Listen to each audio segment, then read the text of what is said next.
देखिए तो फाइनली आप सबका इंतजार खत्म हुआ। पवन सिंह का होली गाना अशोक डरल का, जिस गाने का पोस्टर तकरीबन 10 दिन पहले ही लॉन्च कर दिया गया था, लेकिन अभी तक इस गाने को रिलीज़ नहीं किया गया था।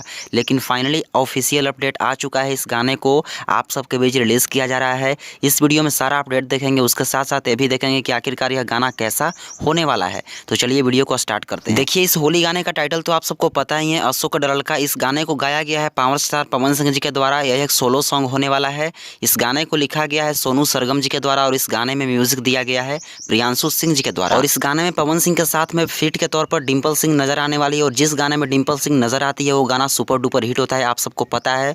और चैनल भी वही है DRS म्यूजिक, जिससे हरी हरी ओढ़नी आया था। उस गाने में भी पवन सिंह और डिम्पल सिंह ही नजर आए थे और इस गाने में पवन सिंह ही और डिम्पल सिंह ही। और चैनल भी सेम ही है DRS म्यूजिक। और रही बात कि इस गाने को रिलीज कब किया जाएगा, तो कल सुबह यानी कि 17 फरवरी को सुबह 6:30 बजे DRS म्यूजिक यूट्यूब चैनल पर पवन सिंह का दूसरा होली गाना अशोक डरल का आप सबके बीच आ रहा है। आप सब तैयार रहिए, वीडियो को शेयर करके सभी जगह फैलाइए ताकि सबको यह जानकारी मिल जाए। तो चलिए, धन्यवाद। चलो ठीक है, एकदम राज भोगा जा।